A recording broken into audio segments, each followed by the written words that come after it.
Atchison, a small city in Kansas, is famous for its historic buildings constructed by the American upper class.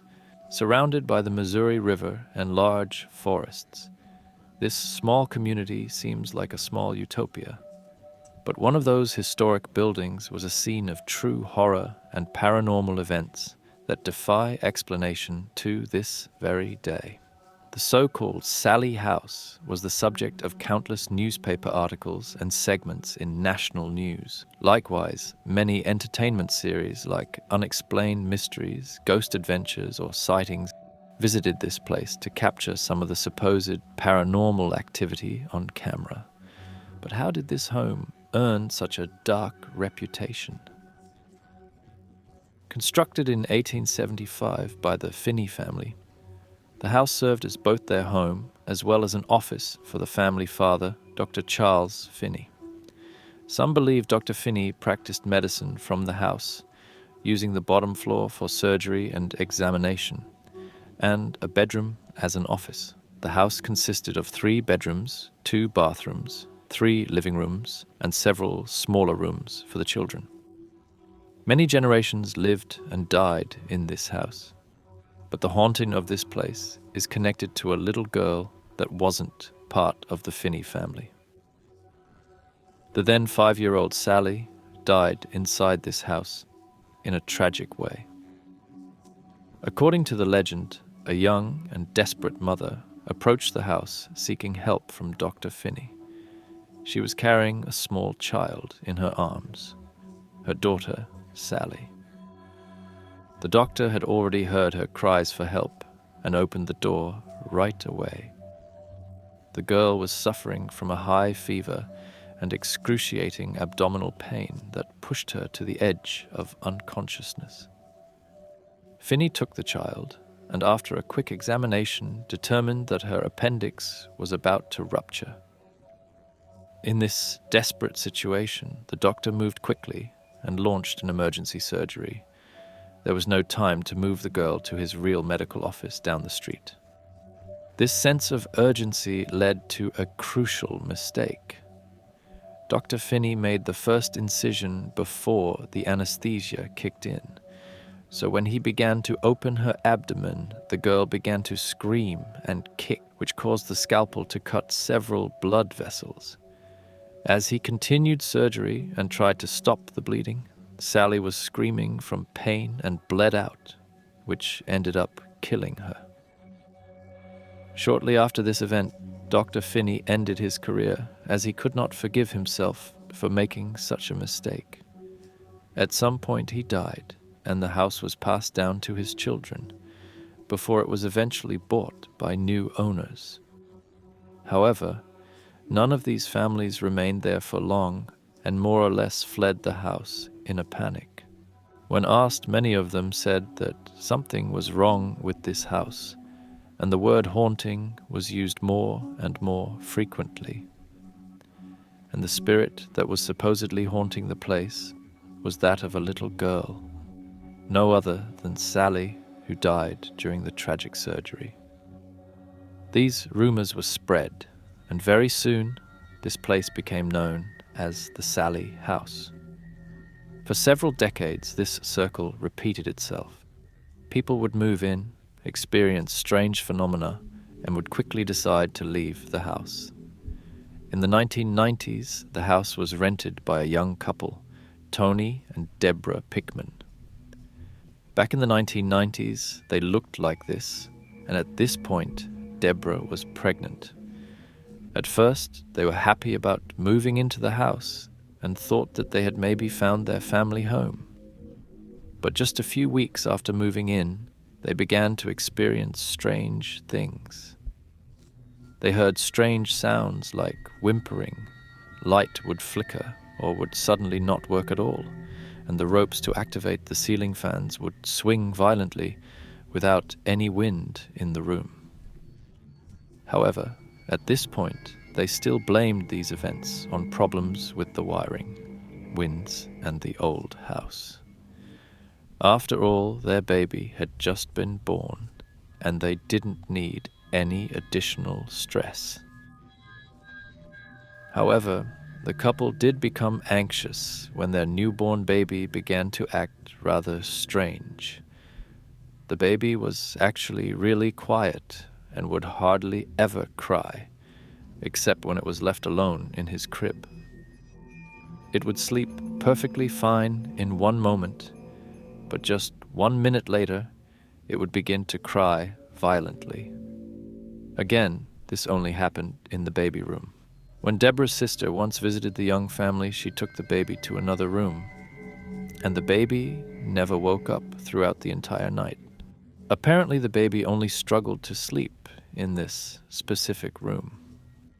I wasn't able to confirm this rumor, but many claim that the baby room originally had been the makeshift surgery room where Sallie had died. Either way, for now, the problem seemed to be solved. Sadly, this peace would not last long. A few weeks later, Tony wanted to take a bath, and on his way to the bathroom, he came across the baby room. For some reason, the lights were on, despite him being sure that he had turned them off earlier. When he entered the room, he saw something even stranger. Somehow, all the baby's stuffed animals had been rearranged in a perfect circle on the ground. This didn't make any sense to him because the baby was too young to even move the toys, and both his wife and her sister had no reason to do something like this. So Tony went downstairs and asked the two women about it, but they obviously had no idea what he was talking about. Together, they went to the room, cleaned up all the toys, and turned off the light before heading back to the downstairs living room. But just moments later, they once again heard the light getting turned on inside the baby room. At this point, they were somewhat creeped out by the whole thing. But once again, they checked out the baby room. The light was turned on. The stuffed animals were now scattered across the room, and their dogs standing in front of the room, barking and growling violently. I guess we all know the legend that animals, especially dogs and cats, are able to see things humans cannot see. This was somewhat of a turning point for the Pickmans. Despite their skepticism, they now had to admit that something was definitely wrong with their house. During the following nights, Tony heard light footsteps on the stairs, which would vanish rather quickly. But one night, those footsteps returned and didn't stop for hours. Tony got up and went to check out the situation, going down the stairs, step by step. Suddenly, he heard what sounded like someone running up the stairs right towards him, until the sounds went right through him. At this moment, he felt really cold and heard the laughter of a young girl. This adult man was so shocked by the events that he needed to sit down for a moment, his whole body covered in goosebumps and his hands shaking. It took several minutes before he could get up and return to his bedroom, where he wasn't able to sleep anymore. As a result, Tony was rather sleepy the following day and decided to lay down on the couch while Deborah was watching TV. According to Deborah, at some point Tony raised his upper body, looked at her menacingly, and said with a really dark and raspy voice, "He belongs to me." After saying that, Tony just kept on sleeping, and Deborah was understandably freaked out. She woke up her husband, but he had no recollection of saying something like this.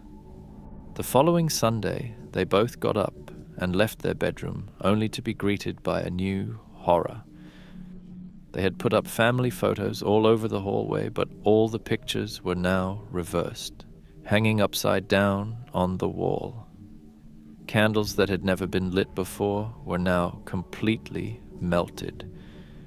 Even the ones still wrapped in plastic were melted without really damaging or opening the foil around them. It seemed like a source of heat had melted them from the outside. This became a recurring theme as more and more fire-related hauntings manifested themselves. For example, one day the living room carpet suddenly began to burn without any explanation. Likewise, their couch, the curtains, and other furniture suffered a similar fate. The most disturbing part about all those fires was that the Pickmans described them as eerily precise. They always targeted certain items, and for some reason, none of these flames ever grew, so no large house fire was caused. Deborah once said that she thought that these flames were intended to be seen, as they were a threat by the spirit. This marked the breaking point for the Pickmans, and they decided to call for help. After some research, they decided to hire a team of ghost hunters, which they thought seemed legitimate. As part of their team, they brought a medium to the house. Immediately upon entering the property, the medium told the rest of the team that this place had an evil aura. When they began their paranormal investigation, it didn't take long for that medium to come into contact with the spirit. He saw the ghost of a little girl standing on top of the stairs and looking right at him. He asked her who she was, and she just told him that her name was Sallie. Of course, no one else was able to communicate with the ghost girl, which is always the problem with mediums, at least when it comes to believing them. Either way, the medium continued to talk with Sallie and claimed that the girl only wanted to be a part of the family and wanted to live with them. Her paranormal activities in the baby room only happened due to Sallie worrying about the baby's safety. After this statement, even the medium couldn't see Sallie anymore. During a conversation, the medium told the Pickmans that the girl would be no threat to the family moving forward. They only had to openly tell the girl that she was allowed to join their family, which they happily attempted. Together with the medium, they held a séance and welcomed the girl to the family. Throughout all of this, Tony was rather skeptical, and he was right. Following a few quiet days, the paranormal activity in the house reached a new height. On this particular evening, Deborah left the shower and found Tony sitting on the edge of their bed, mumbling something. When she asked him what was wrong, he raised his hand and revealed a large bite wound on his leg. Tony then told her that Sallie had attacked him, which was the first violent attack on Tony, but it wouldn't be the last. From that point onwards, Tony often felt something scratching his skin, sometimes under great pain, and sometimes he only discovered the scratch marks days later. Here are some original photos of Tony's wounds. As you can see, they varied from small scratches to full-on bloody cuts. One time, Tony returned home and entered the kitchen to get something to drink. When he turned around, there was a little girl standing in the room with him. She just stood there and watched him, which frightened him so much that he dropped his glass. Additionally, he described a feeling of some evil energy trying to enter him while he was looking into the girl's eyes, and things got even worse. At this point, I want to mention that many modern news outlets and other videos completely exaggerate this topic. In order to draw in as many readers or viewers as possible, they claim that the girl looked like Samara from The Ring, or that she attacked Tony with a knife. Tony never said anything like that and described her as a normal-looking blonde girl. In this video, I will only share the story corroborated by the Pickman family, and not all the fan fiction around the Sallie house. But let's continue. One day, while shaving in the bathroom, he saw his wife passing by, but she was wearing old-fashioned clothes. When he called out for her, she answered that she was in the bedroom, and there she was, folding laundry and obviously not wearing some old gowns. From this point onwards, Tony was convinced that several spirits must be haunting this house, not just Sallie. The following days, he was again proven right. During the night, he heard scratching sounds coming from behind the wall, all while his wife was sleeping peacefully. These new occurrences, combined with all the past attacks, convinced him that there was something living in their home that specifically targeted him. One night, glowing orbs flying in front of his window.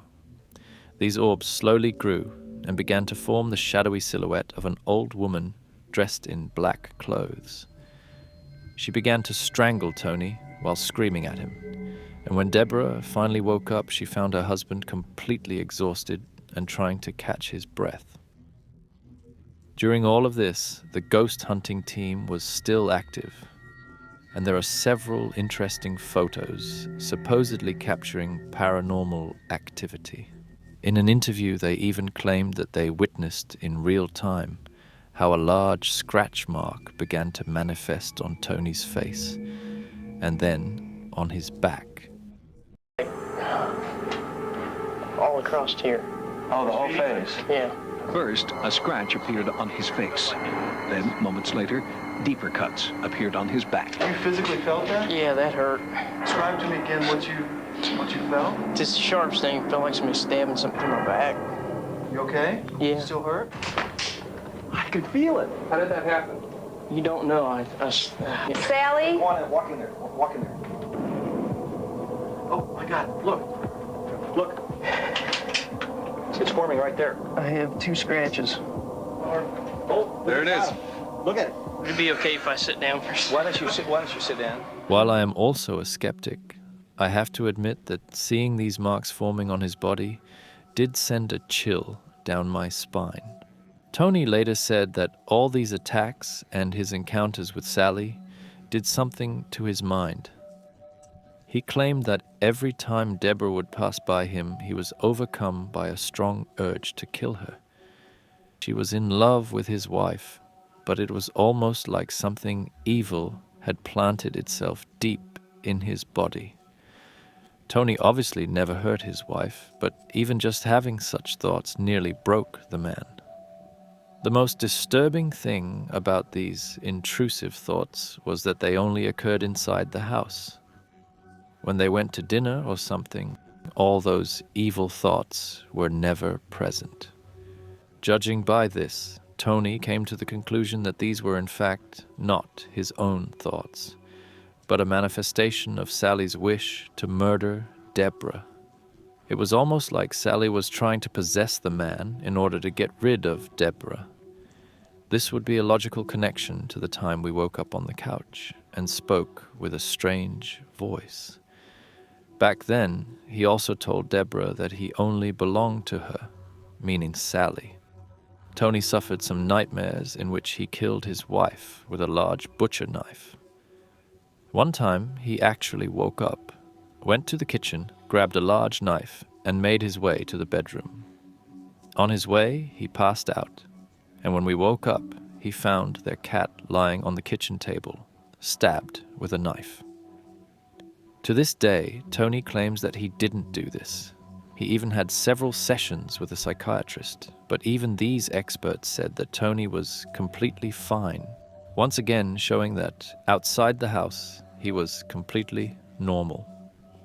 At this point, you might be wondering why they didn't just move out of the house. Well, the Pickmans claim that the spirits also played a role in that.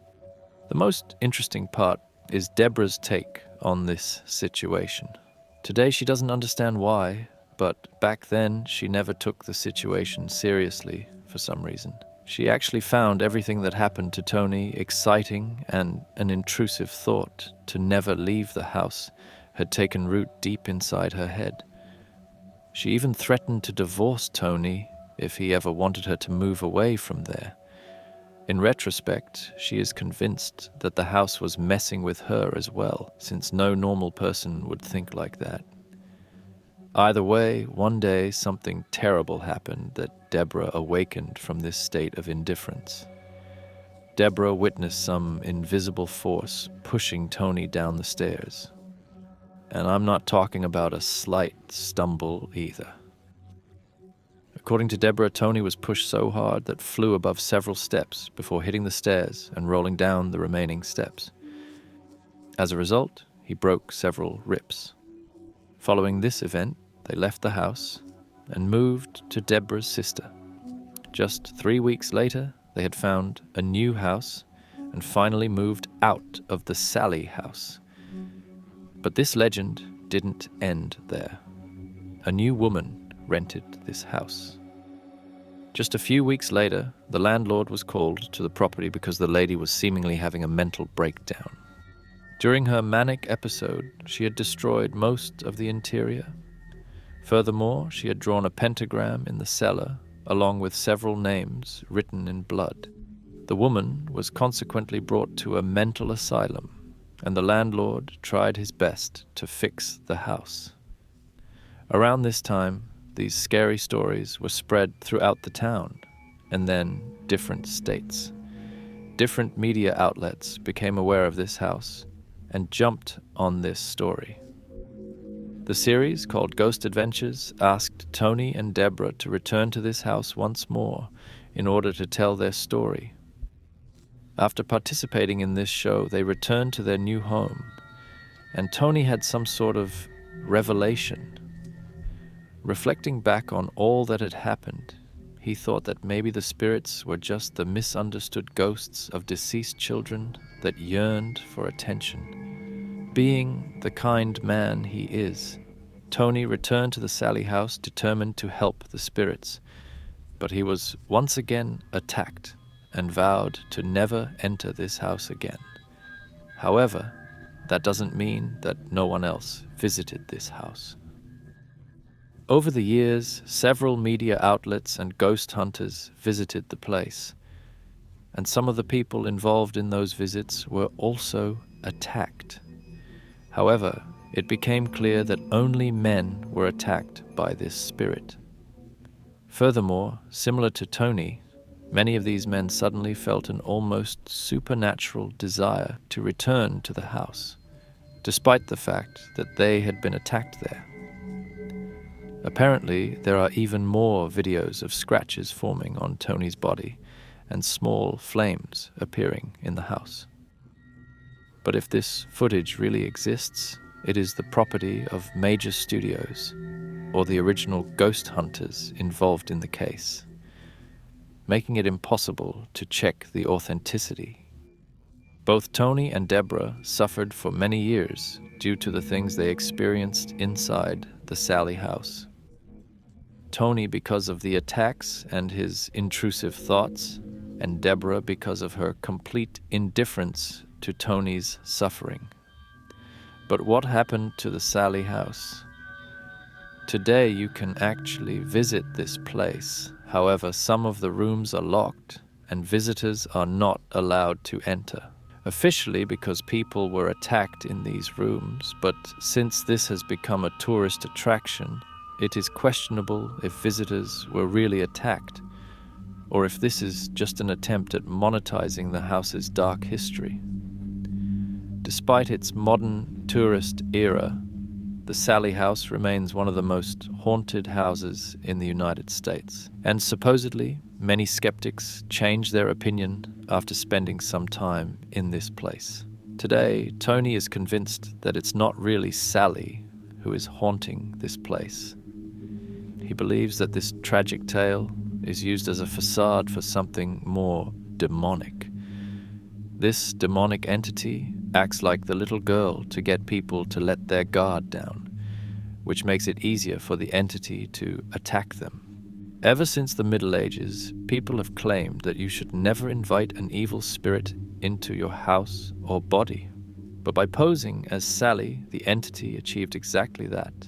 A good-hearted family invited it into their family without knowing what horrors would follow. Either way, I hope you enjoyed this little horror story. Let me know what you think about it, and if there are any among you that might have visited the Sallie house in the past.